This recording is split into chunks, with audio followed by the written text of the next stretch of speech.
Bonjour à tous, j'espère que vous allez bien. On se retrouve aujourd'hui pour cette édition printanière et haute en couleurs de cette nouvelle LST. Vous l'attendiez tous et c'est bien sûr avec Marc qu'on vous présente la LST 132.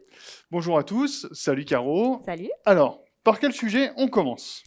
Alors, on commence par un premier sujet pour permettre à vos applications de fonctionner en déconnecté hors ligne. Et ça, c'est très pratique par exemple quand vous avez une coupure réseau. Eh oui, ça nous est tous déjà arrivé. Grâce à cet article, vous avez toute la méthode et le code pour proposer un mode hors ligne dans vos applications et passer du mode connecté au mode déconnecté. Donc lisez bien cet article pour rester connecté, même déconnecté. Article suivant, un article sur le gabarit touch pour vos applis WinDev et WinDev mobile. Alors celui-là, il est vraiment top. Le gabarit touch, en fait, c'est un gabarit que vous devez utiliser si vous faites des développements mobiles ou sur des interfaces tactiles, type tablette, téléphone, etc. Cet article, il vous explique 5 bonnes pratiques pour améliorer l'accessibilité tactile de vos applications. La taille des champs, les polices, l'espacement, etc. Grâce à la LST, vos applications mobiles seront ergonomiques et au goût du jour. Troisième sujet, un div de texte. Ça, c'est pratique pour mettre en évidence des modifications, par exemple. Et ça, c'est très utilisé quand vous avez une application qui gère des documents, des emails prédéfinis, des glossaires, etc. Alors en plus, l'algo de div qui est utilisé, c'est l'algo de div de Google. Et pour le réutiliser dans vos applications, c'est super facile. C'est un modèle de champ. Vous l'intégrez dans votre appli, vous lui donnez les deux textes à comparer, et c'est réglé. Il l'affiche directement. Ah, le Markdown, une belle nouveauté de la version 28. Avec le Markdown, vous créez des textes enrichis partout dans vos applications de manière extrêmement simple. Dans cette LST, on vous livre un éditeur de Markdown visuel. Dans cet éditeur, vous disposez d'une barre d'outils et d'une prévisualisation. Vous avez tout, et c'est juste un composant interne, donc super facile à réutiliser. Alors ça, vous allez l'adorer. Vous nous l'avez beaucoup demandé, et bien voilà, il est là. Le sujet sur l'envoi des messages WhatsApp, depuis vos applications bien sûr. Et en plus, tout est expliqué en détail pour savoir ce qui doit être mis en place. Serveur SSH, client SSH, certificat SSL, le compte développeur, tout est détaillé. Et pour le code, il n'y a rien à faire. Vous importez le composant interne et vous appelez la procédure WhatsApp envoi.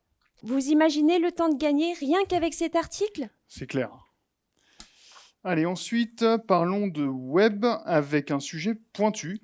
Comment faire des traitements en asynchrone dans vos sites et dans vos web services. Et oui, parfois, les traitements à effectuer sont longs. Cet article, il vous explique comment faire pour effectuer le traitement, avoir le résultat dans le navigateur, et le tout sans bloquer l'utilisateur. Alors, il y a plusieurs solutions, elles sont toutes détaillées et expliquées ici. Alors, qu'est-ce qu'on a, Caro, après ? L'intelligence artificielle au service de vos images. Vous le savez maintenant, vous pouvez intégrer de l'IA dans vos applications WinDev et vos sites WebDev. Donc cet article, il vous permet d'intégrer un recadrage intelligent de vos images et de vos photos. Ça, c'est très pratique pour recadrer automatiquement des photos qui seraient ajoutées par les utilisateurs, par exemple. C'est un composant interne. Vous l'intégrez dans vos applis et vous recadrez automatiquement toutes les photos en une ligne de code.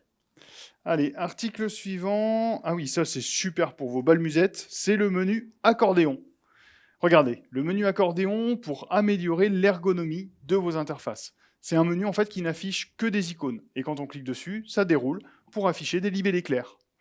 Pour faire ça, c'est un modèle de champ. Vous l'intégrez dans votre appli, vous ajoutez vos options, et c'est parti. Vous utilisez ou souhaitez utiliser des matériels industriels de marque Datalogic ? Eh bien cet article, il est pour vous.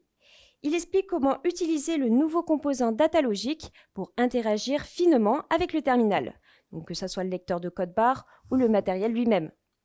Un composant interne à ajouter dans votre projet et vous récupérez directement par programmation les scans de vos utilisateurs. Ah, un article sur la haute disponibilité. Comment mettre à jour un cluster HFSQL. 6 étapes, toutes détaillées. Quoi vérifier, comment préparer la mise à jour, comment faire la mise à jour, dans quel ordre, et il y a même quelques conseils supplémentaires. Et puis, la LST ne serait pas la LST sans la fameuse rubrique préférée de Caro. Le saviez-vous ? Alors, qu'est-ce qu'on a dans cette LST 132 ? Comment personnaliser les raccourcis des éditeurs ? comment faire des recherches ultra avancées ou encore comment visualiser le rendu des fenêtres mobiles sur différents appareils. Parlons mobile. Cet article, il est essentiel si vous avez des applis mobiles. Donc vous avez tout ce qu'il faut dans cet article pour intégrer tous les basiques d'aujourd'hui dans les applis mobiles, que ce soit comment gérer le balayage ou encore le swipe. Rien de plus facile. Allez, article suivant, un article sur les états. Comment imprimer des données hiérarchiques avec l'éditeur d'état? Des données hiérarchiques? Oui, par exemple, des commandes, des lignes de commande ou encore une arborescence de répertoire. Eh bien, avec l'éditeur d'état, c'est super facile. Il suffit de lire cet article. Page suivante, qu'est-ce qu'on a? Le formulaire d'abonnement. Vous le remplissiez et vous le renvoyez pour vous abonner. Donc vous pouvez aussi commander directement sur notre site internet ou m'appeler directement. Et c'est avec plaisir que je vous répondrai. Allez, on continue. On passe maintenant à la rubrique questions-réponses de cette LST 132. Des réponses à vos questions pratiques.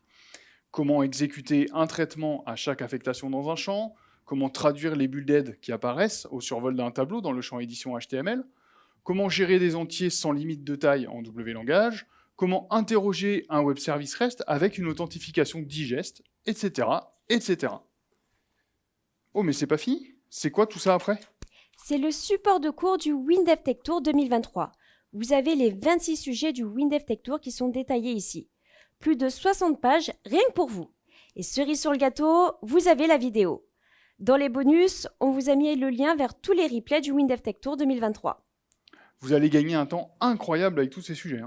Et oui, c'est ça les pouvoirs de la LST. C'est LE magazine pour votre veille technologique. Vous avez les dernières tendances, les nouvelles tendances et innovations. Vous savez quelles nouvelles méthodes émergent avec plein de conseils et surtout plein d'exemples réutilisables pour vos projets. Merci la LST. Merci la LST. Et Marc? Oui. Le goodies de cette LST, c'est quoi? C'est un magnifique polo. Vous choisissez votre taille et on vous l'envoie avec votre LST. Et dans la description, je vous mets un lien pour commander.